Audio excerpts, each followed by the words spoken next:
We are doing it live. Okay, so I want to kind of talk a little bit. We're going to go into chapter 5 today in the Basic of Biblical Hebrew by Pratico and Van Pelt. And we want to look at today, chapter 5 deals with the definite article and the conjunction. Before we get into that, I want to talk a little bit about the definite article in the Hebrew. Now, in English, we have and we have the definite article, of course, and it's pretty straightforward, generally speaking. It makes something definite, specific, the word, the Jesus of the Christ, and so it makes something specific and definite, sets it apart. It makes it specific. Hebrew also has the definite article. We're going to look at that today, and basically it's a prefix that's added to the word, and so it never stands alone. It's added to. It's like glued to the word, and it will be composed of the consonant hey with a podic vowel underneath it, and the Dagesh forte. So those three little pieces are really what make up the definite article. It gets glued to the word that it's preceding it, precedes the word. It gets glued to it, and it marks something specific. It makes it definite. Like melech, you learn the word melech means king. It could be a king or it could be king. But when you put the definite article to it, it'd be Hamelech. It's the king. Well, for example, in Genesis 1 in verse 4, God separated Ha'od, Ha'or, the light, from darkness. So the light is the light from darkness. It's not just a light, but the light, which God defined by his very word, by his very breath. In Exodus 12, verse 11, it is, I'm trying to remember the words now. It's hapasak. I'm pretty sure I said that wrong. The Passover. It's the Passover of the Lord. It's not just a meal, but it's the defining meal associated with salvation, with deliverance. And then what's interesting, when you look into the New Testament, John 1, verse 29, there is John the Baptizer. Behold, the Lamb of God. So it's not just any lamb, but the lamb who fulfills God's promise. So God doesn't just leave what's indefinite or vague or just one option among many. He defines what is good. He defines what is true. He defines what is holy. And he does that by speaking in using the definite article. Most importantly, in Jesus, God made salvation definite. It's not a way, but the way. It's not a truth, but the truth. It's not a life, but the life. In John 14:6, you're familiar. And so we see how the definite article in the Old Testament and the New Testament sets things apart. God marks us as his chosen people, his definite people, a chosen race, a holy nation, a royal priesthood, a people set out for God's own possession. For what purpose? That they may proclaim the excellencies of him who released you from darkness and set you into his light. 1 Peter 2:9. So here's the issue here theological perspective here when you think about the Hebrew definite article. It reminds us that God makes what is indefinite definite. He makes what is ordinary chosen. He makes what is uncertain secure. And so we need to think about, and I think the Hebrew definite article, as well as the Greek, can remind us that we're not just a person. We are the beloved of God in Christ. And so today we're going to look at chapter 5, and the article and the conjunction, not conjugation. And I think it's important to sort of stop and think, well, why is this little word, this little prefix in Hebrew, why is it so important? And so as we go into the lesson, let me share the screen very quickly here. Share screen. Here we go. All right. So as we go into the lesson today,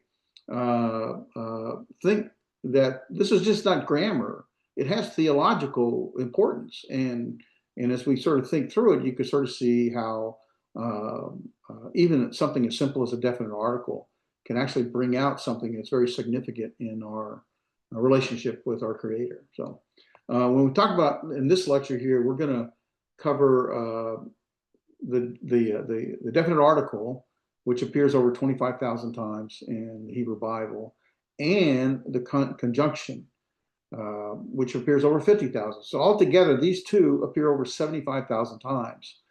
And here's the significance of that. You won't have trouble recognizing it. It won't take long where you're like, okay, it's so common. It'd be like become almost natural to you. Now it may not become natural, but it just depends how much time you spend with it. But it become almost like natural. Oh, I lost something here. Okay, I messed something up when I was moving my iPad. So let me reschedule, redo this here real quick. Okay, right here, come over here, go here, do that, and hopefully it shows up. Okay, so let's see, we share screen. No, let me share screen now. There we go. Okay, we're back to almost normal. Okay, so I moved my iPad and it kind of messed things up. So the significance here is that over time, and actually pretty quickly, you just won't have much trouble recognizing the definite article or the conjunction, excuse me, not conjugation. Conjugation is a verb function. Conjunction. The article means the, right? That's kind of how we understand it. And the conjunction is, of course, and. I did want to bring out something about the definite article before I go any further here. In English, we have the definite article, and let's see. Well, I'm not going to go there. We have a definite article and an indefinite article. We also have, so in English, when we do our translations to English, there's a definite article, the, there's the indefinite article, a or an, like the king, a king, or a apple or an apple. Then you have basically what's called a null or what's the other name they use? Basically a no value, a zero value article. So you can have the king, a king, or king. And that does matter. And I think you should be aware of that because I'll give you a quick example. And we're off track here, but I think we have time. And I kind of, you could tell I'm a geek. I love this stuff. When you look at, for example, in English, and although we're learning Hebrew, we're translating into English. So let's understand sort of some of the nuances here. In English, we have the, we can have a or an, all right? That's an indefinite article. Hebrew does not have an indefinite. Greek does not have an indefinite article. And in English, you can have what's called zero value or a null article. Basically, there is no article, right? So there's a definite the, an indefinite a or an, and then there isn't one. And that's just so you have the king, king, or king. Why does that matter? Well, I'll give you a really prime example, one of my favorite examples. If you look at Revelation chapter 13 and verse 18, I'm doing a memory here. I believe it says something about talking about the number 666, which everybody throws their hands up and gets all confused about. It's really pretty simple, pretty basic. I think it says in most English translations, the number of a man, and it goes on, is, and it's 666. Well, the issue here is we could talk about 666, that's a different issue, but man does not have the article. And so it could be, Greek is a little different. Greek, the context could make it the man, the context could make it a man, or the context it could make it just man. And I would suggest that it's pretty strong evidence that the context is that the number of the beast is man. The number is man, which is 666. In other words, it's, and I don't want to go too far in the context, but if you look at the very next verse, 144,000. So 666 is the mark of those who belong to the beast. 144,000 is the mark of those who belong to God. Contextually, they're both symbolic. And 666 is sort of this amplification, personification of evil that belongs to the red dragon, to the beast. And it's not the number of a man, it's not the number of the man, but the number of mankind who belong to the beast are marked with 666, contrasting that in juxtaposition, contrasting that in the very next verse.